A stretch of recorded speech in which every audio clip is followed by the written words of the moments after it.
ऊंचाई की वजह से यात्रा में परेशानियां कई हैं, लेकिन भक्तों का जोश और उत्साह सातवें आसमान पर है। भक्तों के लिए कैसे इंतजाम है, देखिए इस रिपोर्ट के जरिए। दुर्गम रास्ते हो, कठिन चढ़ाई हो या फिर कड़कड़ाती ठंड, श्रद्धालुओं के जोश में कोई कमी नहीं है। भक्तों का उत्साह देखते ही बनता है। बम भोले के जयकारों से वादी गूंज रही है। तमाम मनोकामनाएं लिए श्रद्धालु बाबा बर्फानी की तरफ बढ़ रहे हैं।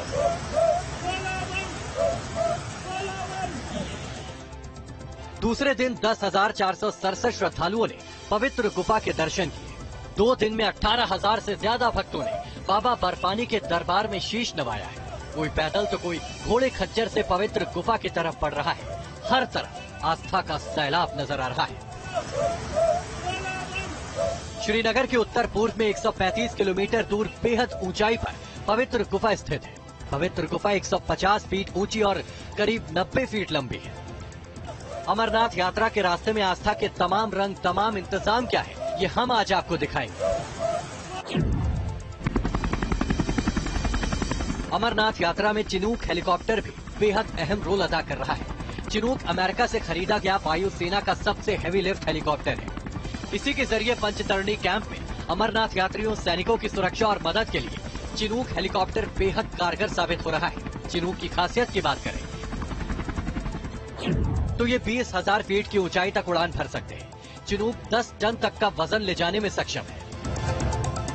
तो यहाँ पे आप देखिए किस तरीके से चिनूक का हेलीकॉप्टर, जो सबसे हेवी लिफ्ट हेलीकॉप्टर है भारतीय वायुसेना का, वो लैंड करता हुआ नजर आएगा। और जो भारी सामान है वो इसी के जरिए पहुंचाया जाता है। इससे पहले हमने देखा था मी-17 को, लेकिन मैं चाहूंगा कि मेरे कैमरा सहयोगी जितना संभव हो उतना जूम करके दिखाए कि ये चिनूक है जो हाल ही में अमेरिका से लिया गया है और इंडियन फोर्सेस के पास, भारतीय वायुसेना के पास इससे ज्यादा हेवी लिफ्ट हेलीकॉप्टर अवेलेबल नहीं है। तो यह है चिनूक लैंडिंग करता हुआ, क्योंकि यहाँ पे जितना भी कम्युनिकेशन का सामान है, ऐसा सामान जो घोड़ों के जरिए पहुंचाना संभव नहीं है, वो चिनूक के जरिए ही पहुंचाया जा रहा है। इससे पहले इंडिया के पास जो सबसे ज्यादा हेवी लिफ्ट था वो था मी-17, रशियन मेड 70s का डिजाइन, लेकिन चिनूक अपने आप में अलग। और देखिए जो छोटा हेलीकॉप्टर है जिसमें कम से कम भी 8 से 10 लोग होंगे, वो चिनूक के सामने कितना छोटा नजर आता है। और उसके नीचे एक, चिनूक के नीचे भी एक येलो कलर का हेलीकॉप्टर, उसके सामने ऐसा लगता है कि जैसे बच्चों का खिलौना हो। तो ये है क्षमता चिनूक की। भारतीय सेना के पास, भारतीय वायुसेना के पास इससे ज्यादा हेवी लिफ्ट हेलीकॉप्टर नहीं है। तो ये है चिनूक की क्षमता। इनकी क्षमताओं का इस्तेमाल अमरनाथ यात्रा में हेवी लिफ्ट, कम्युनिकेशन डिवाइस और अदर इक्विपमेंट्स को भेजने के लिए किया जा रहा है। अमरनाथ यात्रा के लिए बड़ी तादाद में श्रद्धालु हेलीकॉप्टर के जरिए पहुंचते हैं। इतनी ऊंचाई पर ऑक्सीजन की कमी हो जाती है, लेकिन एनडीआरएफ के जवान और डॉक्टर श्रद्धालुओं को ऑक्सीजन तक मुहैया कराते हैं। न्यूज नेशन की टीम संगम टॉप के बेहद करीब है। यहाँ से आधा किलोमीटर ऊपर चढ़ने के बाद संगम टॉप आ जाएगा और उसके बाद 5 किलोमीटर लगभग प्लेन रास्ता है जहाँ पवित्र गुफा के दर्शन होंगे। यानी अगर ऊंचाई के लिहाज से बात करें तो ये अमरनाथ यात्रा का अंतिम पड़ाव है। खास बात यह है कि यहाँ पर अगर कोई हेलीकॉप्टर से भी आना चाहता है तो भी उसे ये रास्ता खच्चर, घोड़े या फिर पैदल ही तय करना पड़ेगा। और यहाँ से आप एलिवेशन देखिए कि कितनी एलिवेशन है, और इससे अंदाजा होता है कि ये अंतिम टॉप तो है, लेकिन आपको 2 किलोमीटर के अंदर, 2 किलोमीटर की चढ़ाई पर 2000 फीट की ऊंचाई भी तय करनी पड़ती है। लिहाजा जो एंगल है वो तकरीबन 20 से 25 डिग्री का बन जाता है। और मैं चाहूंगा कि मेरे सहयोगी जयराम दिखाएं कि जो नीचे आपको नजर आएगा, लगभग जो हम 1.5 किलोमीटर का दूरी तय कराए हैं, वहां आप देखिए कि कितना नीचे से आ रहे हैं। और यहाँ पर जो एक बड़ी समस्या होती है वो होती है ऑक्सीजन सप्लाई की, क्योंकि बहुत से लोग घोड़े खच्चर पे बैठने से डरते हैं। उन्हें लगता है कि कोई समस्या ना हो जाए और वो यहाँ से पैदल ही पहुंचते हैं। राजस्थान का एक कपल, एक दंपत्ति हमारे साथ है, बर्फानी बाबा के दर्शन करने के लिए पहुंचे। कहाँ के रहने वाले, क्या नाम है आपका? आशुतोष अग्रवाल, अजमेर के। अजमेर से आया हूँ, हेलीकॉप्टर से आया था। वाइफ को घोड़े पे बैठने से डर लगता है तो हम धीरे धीरे पैदल ही जा रहे हैं। कुछ तकलीफ हुई क्या चढ़ने में, क्योंकि एलिवेशन भी अच्छा खासा है? थोड़ा सा सांस में तकलीफ हुआ है। तो आपकी टीम में भी इनका ऑक्सीजन लेवल नाप रही है। अगर ऑक्सीजन लेवल कम निकला तो इनको ऑक्सीजन भी देगी। एक बार हम चाहेंगे कि अगर आप एक ऑक्सीजन थोड़ा सा लगा दें, उससे पहले हम बात कर रहे थे। मैम, आपका नाम क्या है और कितनी देर से आप पैदल चल रहे हैं? हम हेलीपैड के बाद। डर लगता है क्या घोड़े पे खच्चर में बैठने से, इसलिए आपने पैदल? घोड़े पे मेरे को डर लगता है। घोड़े पे बैठने से डर लगता है। मैं चाहूंगी जो एनडीआरएफ के जो जवान हैं वो ऑक्सीजन थोड़ी देर के लिए दें ताकि रिलैक्स फील करें। और एनडीआरएफ ने ना सिर्फ इस स्थान पे बल्कि जहां जहां कोई भी टॉप है, चाहे एमडी टॉप की बात हो या फिर जहां हम मौजूद हैं संगम टॉप, यहाँ पर एनडीआरएफ के जवान तैनात रहते हैं और उनके पास जो इक्विपमेंट्स हैं वो भी आप देख लीजिए कि अगर कोई कहीं से गिर जाता है तो उनके पास रस्सी से लेकर तमाम चीजें हैं जिससे वह स्ट्रेचर बना सकते हैं पोर्टेबल, और कहीं से भी उतार सकते हैं किसी व्यक्ति को, क्योंकि अभी भी चाहे हम एमजी टॉप की तुलना में लगभग 2000 फीट नीचे है, लेकिन अभी भी हाइट अच्छे खासी है। और जो लोग खासतौर पर हेलीकॉप्टर से आते हैं उन्हें ज्यादा समस्या होती है, क्योंकि हेलीकॉप्टर से आने पे कि पहलगांव की अगर हाइट की बात करें तो वो तकरीबन 7000 फीट है। तमाम मुश्किलों के बावजूद श्रद्धालुओं के साथ साथ जम्मू कश्मीर के लोकल यूट्यूबर भी यहां अमरनाथ के तमाम रंगों को समेटने पहुंचे हैं। न्यूज नेशन की टीम संगम टॉप पे पहुंच गई है। अगर इसकी ऊंचाई की बात करें तो 13,500 फीट इसकी ऊंचाई है और ये यात्रा का अंतिम पड़ाव है अगर ऊंचाई यानी एलिवेशन के लिहाज से बात करें, क्योंकि यहाँ से तकरीबन 4 किलोमीटर दूर पवित्र गुफा की शुरुआत हो जाती है और वहां पहुंचने में बहुत ज्यादा दूभर रास्ता नहीं है, क्योंकि यहाँ से जो अगर दिखाना चाहेंगे कि जो रास्ता है वो लगभग प्लेन है, लेकिन जो ऊंचाई है, एलिवेशन है, वो यहीं से ही आपको नजर आएगी। और हमारे साथ कुछ यहाँ के लोकल ब्लॉगर भी हैं जो यहाँ पर पहुंचे हैं। उनके पास गोप्रो से लेकर तमाम तरह के इक्विपमेंट्स हैं। कहाँ से आए हैं आप लोग? क्या नाम है आपका? हम जम्मू कश्मीर के रामबन से ही हैं और आप देख रहे हैं कि यहाँ पर बहुत ही अच्छी खासी यात्रा भी चल रही है और प्रशासन द्वारा बहुत ही अच्छी खासी तैयारियां हैं। आईटीबीपी और बीएसएफ की तैयारी दिख हुई पूरे यात्रा ट्रैक पर। अमरनाथ यात्रा के दौरान ठंड तो है, लेकिन पूरे रास्ते पर बर्फ नहीं है। पवित्र गुफा से पहले ही बर्फ की चादर दिखनी शुरू हो जाती है। इसी बर्फ के बीच में पैदल मार्ग बनाया गया है। बर्फ पर चलकर श्रद्धालु भी बेहद उत्साहित नजर आए। हर हर महादेव, बर्फानी बाबा की जय। इस वक्त हम पवित्र गुफा से महज 1 किलोमीटर की दूरी पर है। एमजी टॉप के बाद से लेकर लगभग 10 किलोमीटर तक हमें बर्फ नजर नहीं आई, लेकिन कहा जाता है कि बर्फानी बाबा है तो बिना बर्फ के कैसे होंगे, लिहाजा अब जो पैदल का रास्ता है वो बर्फ का है। और नीचे आप देखिए जहां तक आपको खच्चर नजर आएंगे, घोड़े नजर आएंगे, वो तमाम इलाका पूरी तरह से बर्फ है। और यहाँ से तकरीबन 1 किलोमीटर दूर जो आपको भगवा नजर आएगा, दरअसल वही पवित्र गुफा है। तो ये लगभग अंतिम पड़ाव है जहां हमें बर्फ मिली है। और इससे पहले जब एमजी टॉप के आसपास थे हम, तब 10 किलोमीटर का पूरा इलाका बर्फ का था। ये एक पगडंडी बनाई गई है पैदल यात्रियों के लिए, क्योंकि जब बर्फ पिघलती है, क्योंकि देखिए कितनी चड़क धूप है और यहाँ सनबर्न बहुत ज्यादा होता है, और इसी चड़क धूप की वजह से जब बर्फ पिघलती है तो नीचे जो खच्चरों का रास्ता है वहां बहुत ज्यादा कीचड़ है, एक छोटी नदी टाइप, नाला टाइप बन जाता है, इसलिए पैदल यात्रियों को ऊपर से भेजा गया है। कुछ श्रद्धालु हैं हमारे साथ बर्फानी बाबा के दर्शन के लिए अंतिम पड़ाव पे। मैम, आपसे आपका नाम जानना चाहेंगे, कहाँ से आए? मेरा नाम सुषमा है, हम लोग दिल्ली से आए हैं। तो अब तक का सफर कैसा रहा? क्या हेलीकॉप्टर से आए थे या पहलगांव से पैदल आए? हेलीकॉप्टर से आए थे पंचतरणी तक, एंड देन वी वॉक्ड। उसके बाद आपने घोड़ा खच्चर यूज नहीं किया? नहीं, आई वॉक्ड। मैं चलना चाहती थी। यस। सर, आप थोड़ा सा आगे आ जाइए। हाँ जी, आप भी दिल्ली से आए हैं? क्या नाम है आपका? मैं राजस्थान से हूँ, अजमेर से।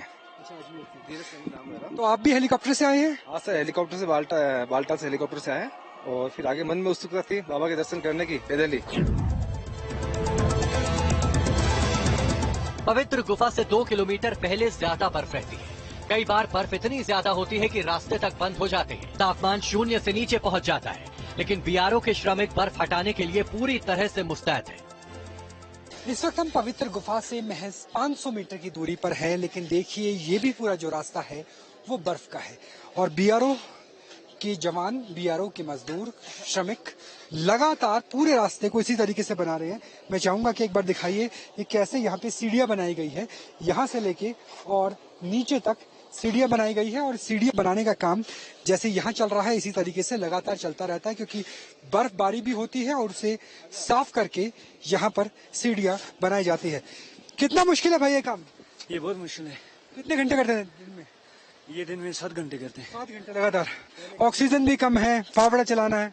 हाँ, उससे क्या होगा सर, काम मजदूरी करनी है। ये जो है पहले दिन को लगाते थे, आई लगाते हैं 7 घंटे। बाबा बर्फानी के दर्शन के लिए श्रद्धालुओं में जोश है, तो किसी भी तरह की सेहत से जुड़ी समस्या के लिए एनडीआरएफ ने भी अपना अपना मोर्चा संभाल रखा है। ऊंचाई पर बेशक लाख दुश्वारियां हो, लेकिन इंतजाम पूरा है।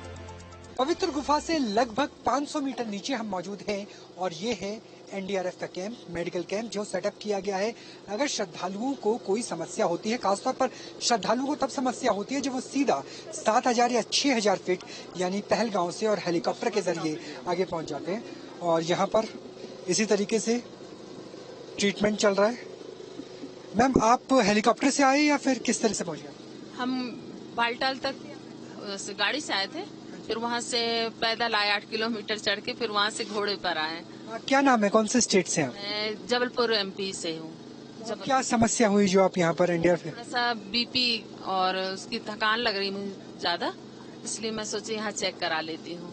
और थोड़ा सा बेहतर लगा जी, बहुत अच्छा लग रहा है सब। यहाँ पे इनका बीपी चेक किया जा रहा है। मैम, किस तरह की प्रॉब्लम आती है आमतौर पर? सर, यहाँ पे मेनली तो हाई एल्टीट्यूड है, लोगों को सांस लेने में दिक्कत आती है। ऑक्सीजन का लेवल तो ठीक है, पर एटमॉस्फेरिक प्रेशर ज्यादा होने की वजह से हम लोग ऑक्सीजन खींच नहीं पाते, जिसकी वजह से लोग ज्यादातर पैनिक हो जाते हैं। तो बीपी हाई रहता है, ऑक्सीजन लेवल कम रहता है comparatively? Yes, pulse rate high रहता है। और इसमें हम पेशेंट को यहाँ बिठाते हैं, मॉरल सपोर्ट लगाते हैं, उसको अपना नॉर्मल पहले खुद से बोलते हैं भी आप खुद से ऑक्सीजन खींचो। अगर वो खुद से ऑक्सीजन खींच के ठीक हो पाते हैं तो हम उनका उसके बाद लेवल चेक करते हैं। और अब हम आपको दिखाते हैं एकदम एक्सक्लूसिव तस्वीर ग्लेशियर की, पवित्र कुंड की और बर्फानी बाबा के शिवलिंग बनने की प्रक्रिया की। ओम नमः शिवाय। अब हम आपको दिव्य दर्शन कराएंगे न्यूज नेशन के जरिए तमाम भारतवर्ष के दर्शकों को, श्रद्धालुओं को उस कुंड के जिस कुंड से बाबा बर्फानी रूप लेते हैं, आकार लेते हैं। दरअसल अमरनाथ की पवित्र गुफा में जो शिवलिंग है वो धीरे धीरे आकार लेता है और जो आकार लिया जाता है वो ठीक मेरे पीछे आपको जो सफेद पहाड़ नजर आएगा, इसी के साथ में ही एक कुंड है, उसे पवित्र कुंड कहा जाता है। पवित्र कुंड और गुफा की दूरी लगभग 11 किलोमीटर है। इसी पवित्र कुंड से एक एक कतरा सूक्ष्म रूप से, मान लो अमृत की तरह से, एक एक कतरा अंश रूप में पवित्र गुफा में पहुंचता है और जब वो धीरे धीरे जमता है तब बाबा बर्फानी की आकृति बनती है, शिवलिंग की आकृति बनती है। शिवलिंग का आकार ही ऐसा होता है कि मान लीजिए आप ध्यान अवस्था में हैं और ध्यान अवस्था में जो आकार बनता है, जो आभा बनती है, वही शिवलिंग है। तो सोचिए, ये है वो दिव्य कुंड और वो ग्लेशियर जिससे बर्फानी बाबा आकार लेते हैं। अमरनाथ यात्रा के बारे में कहा जाता है कि यहाँ भोले की मर्जी के बिना भक्त नहीं पहुँच पाते। जिसे भगवान शिव बुलाना चाहते हैं वही उनका दर्शन कर पाते हैं। पवित्र गुफा को लेकर तमाम मान्यताएं जुड़ी है। अमरनाथ गुफा की पवित्र सीढ़ियों को नमन। ओम नमः शिवाय। न्यूज नेशन उस पड़ाव पे आप पहुंचा है। लगभग 50 घंटे की चढ़ाई और पैदल 47 किलोमीटर चलने के बाद जहां अमरनाथ बाबा, बर्फानी बाबा के दर्शन होते हैं। और अगर अमरनाथ बाबा की बात करें, बर्फानी बाबा की बात करें, तो बेहद दुर्लभ है ये दर्शन। मैं चाहूंगा कि तस्वीरों के जरिए मेरे कैमरा सहयोगी, जिनके नाम में ही राम है, जयराम, वो दिखाएं कि किस तरीके से यहाँ से सीढ़ियां जा रही हैं।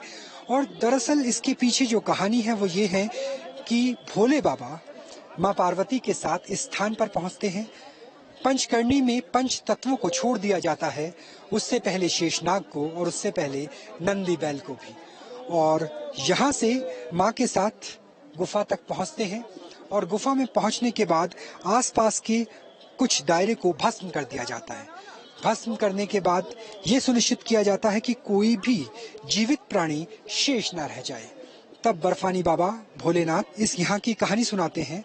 और लेकिन जो शिव पुराण में बताया गया कि माँ पहले ही निंद्रासन में चली जाती है, यानी उन्हें नींद आ जाती है, और उसके बाद भोले बाबा कहानी पूरा करते हैं। पुराणों के अनुसार, शिव पुराण के अनुसार, इस कथा को, अमर कथा को जो भी व्यक्ति सुन लेगा वह अमर हो जाएगा।